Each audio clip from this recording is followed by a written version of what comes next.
dito sa studio. Alam mo kung bakit nasubaybayan namin ang istorya mo. Bilang isang magsasaka at ngayon nandito ka sa entablado, inaawitan mo kami sa maganda mong tinig.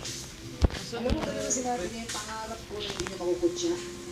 Parang yung kanta yun kasi, pag kinanta mo na, parang ikaw yung sumulat, parang kwento na siya ng buhay mo. Parang hindi na siya kanta ng ibang singer na sinulat ng ibang kompositor, parang sa'yo nang galing. Kaya nararamdaman namin, and thank you so much, Noven, because you have inspired so many people. Ang ganda-ganda ng istorya mo. May mga nag-iiyakan dito. Kaya kami naiiyak kasi hindi sa naaawa kami sa inyo, pero kinakapitan namin yung istorya mo kasi lahat naman tayo, di ba? At some point ng mga buhay natin, lahat tayo dumanas ng paghihirap na dinadanas mo ngayon. Kaya yung pinagdadaanan mo, yung unti-unti mong pagkangat, ang saya-saya namin lahat. Tsaka, di ba, Brad, alam naman natin, maraming nangangarap tulad mo, Noven. At ikaw ang nagiging ng sandalang inspirasyon para maabot din nila yung pangarap nila. Itong ginagawa mo rin para sa kanila. Alam mo yung isa lang kanina, yung isang VTR na panood namin, yung dalawa mo yung talabaw mo. Grabe. Ba't yung mga dalawang bata? Yung mga nanay, kailangan nila yung ano ng anak ko. Blow. Baka lumobo, ha? Bakit naiyak? Kahit sipag naiyak. Masyado kang masela sa batang ito. Tandaan mo, bunga to ng pagmamahalan. Ako na mag-ano. Ano, ayusin eh. Oh,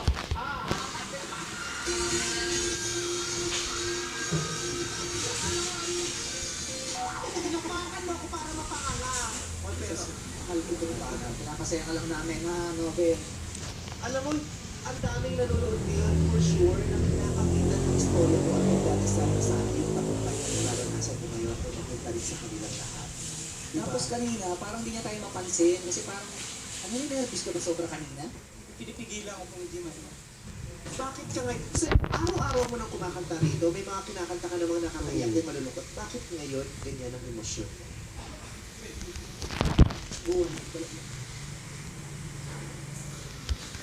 Sa kwento mo naman na yun, sa pag-awit mo sa amin, Noven, maraming ka lang sa Isip ko na naman. Hindi mo. Sumibago tayo. Mayroon pang natira na malinis. Wala na din. Ito naman, nakira pa tayong tissue, meron pa na siyang cigar na pag-alam mo okay. Ito, parang kwento talaga ng buhay. Ikaw ba ang pumili ng kantang yun mismo? Sa lahat ng mga pinagdadaanan mo ngayon, ano na-realize mo? Kahit simpleng tao ko, pwedeng mga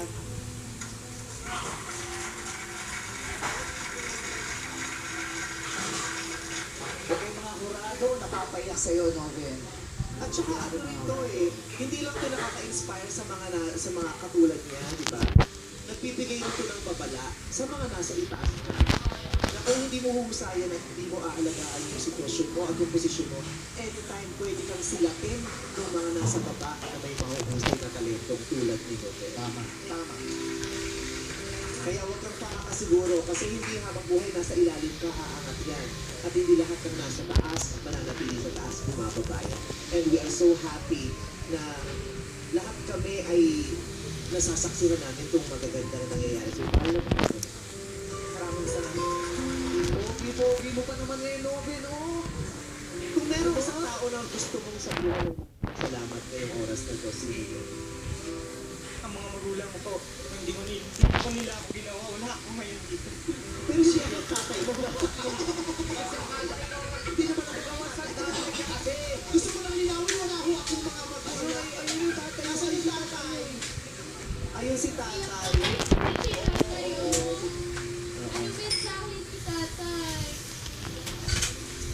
Tatay, ayan, umiiyak din po kayo.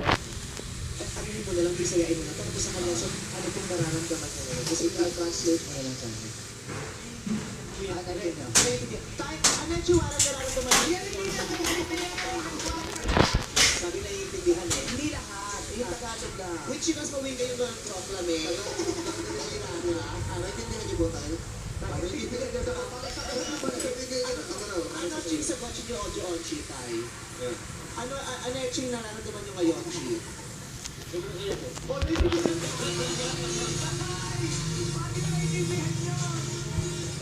ko lang sa inyo po, tapos O ano pong gusto nyo sabihin ngayon sa anak nyo? O may gusto pa ba kayong sabihin sa amin lahat? Ano po?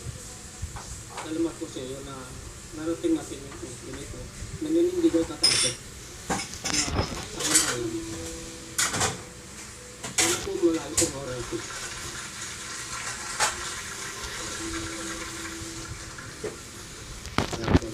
Maraming salamat sa iyo dahil nagpinanindigan mo yung pangarap mo. Diba katulad niya ng sinabi ko sa'yo, ulitin ko na lang, yung mga nangyayari na maganda sa'yo ngayon dito, magiging dahilan yan hindi lang para mabuhay mo ang pamilya mo, kundi para mabuhay mo ang pabagsak ng moralidad ng mga tao rito sa paligid natin. Pinatataas mo ang pag-asa namin. Logan, gusto kong pasalamatan ang lahat ng umakanga sa iyo. Ito na yung pagkakataon. Sa lahat po ng taong naniniwala at sumusuporta sa akin, sa mga taga-Visayas po, sa lahat ng tao nagbigay po dito sa akin. Ito po, maraming salamat. Ngayon naman, ano masasabi ng aking mga kurado? Ian Constantino. Nobel, una sa lahat, Wait lang yung iiyak sila. Meron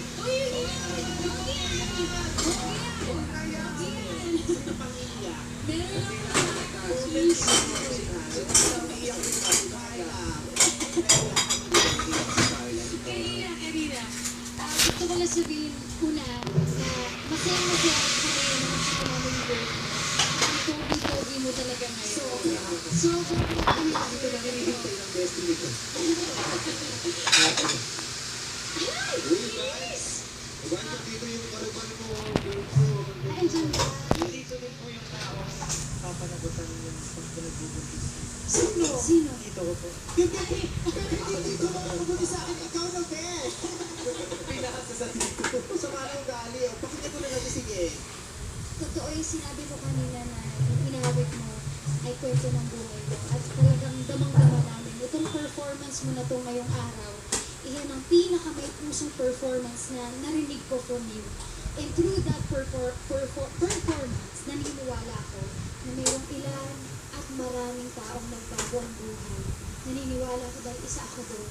You remind me to be kind. You remind me na maging humble. You remind me to always look to God. Na lahat ng nasa buhay ko may dahil sa Kanya. And to that performance, parang wow, sobrang amazing.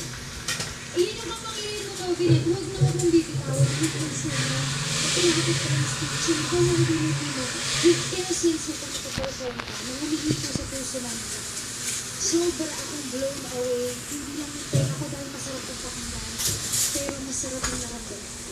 Salamat, Novin, sa performance mo. And we love you. Congratulations. Oh, tingnan mo.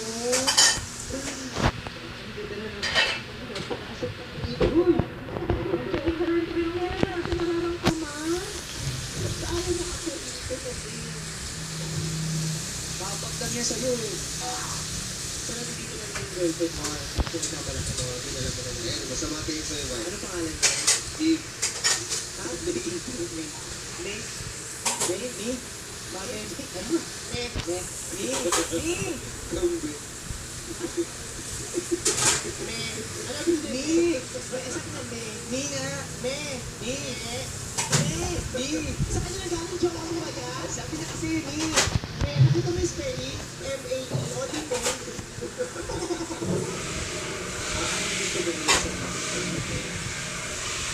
Joke ako bilis naman. Kasi ako dito dito.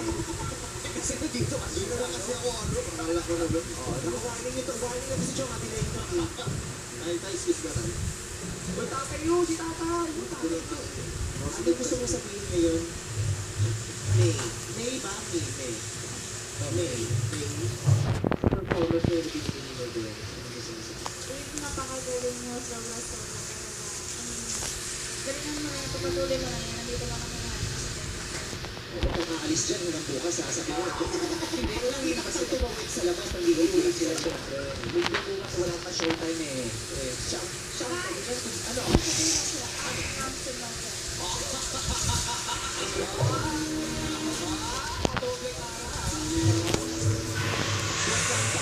Siguro sa ilang araw ng pamamalagi rito na ako ang nasa tabi niya. Kasi siguro kung ako ang inisip niya sa bawat pagtulog niya.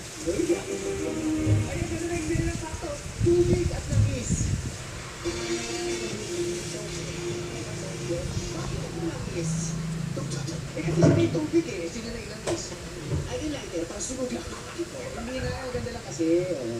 Grabe si May, pinagbantaan. Guys, mahal ko sa ito. Huwag naman, please.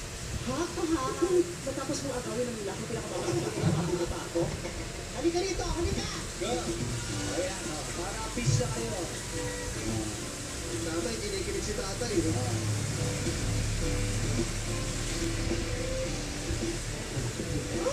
Pag ako hindi, may amoy traffic. Kaya maraming salamat. Thank you, nice to meet you. Kaya maraming salamat, Mi. At maraming salamat naman sa iyo, Nobel Belleza ng Visayas. Magkikita pa tayo mamaya at maraming salamat din kay Jurado Yen Constantino. At ito naman isa sa pinakamalaki ng pangailangan. Minsan nang naligaw ng lagpas, buti na lang nakapag-waste siya. Ngunit nakabalik ang talento.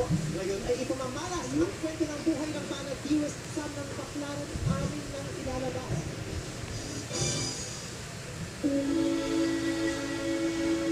Minsan na ako nabuhay sa dilim. Hindi ako pala sumba. Naligaw ako ng landas. Sa tuwing sumasali ako ng singing contest, lagi ako natatalo. Bigla na lang akong niyaya ng isang kaibigan ko na sumali sa choir dito sa Baclaran. Unti-unti kong naramdaman ang Princess ni God at Mama Mary sa buhay ko. Nawala yung bigat na nararamdaman ko at hindi ko ma-explain ang feeling kung bakit nararamdaman ko yun. Simula nung naging active ako sa simbahan, nag-start na rin yung pagkapanalo ko sa mga singing contest. Ngayon, hindi lang ako nagsuserve sa kanya dahil nanalo ako sa mga singing contest. Patuloy ako magsuserve sa kanya dahil ito ang paraan para maibalik ko ang lahat ng blessings na ibinigay niya sa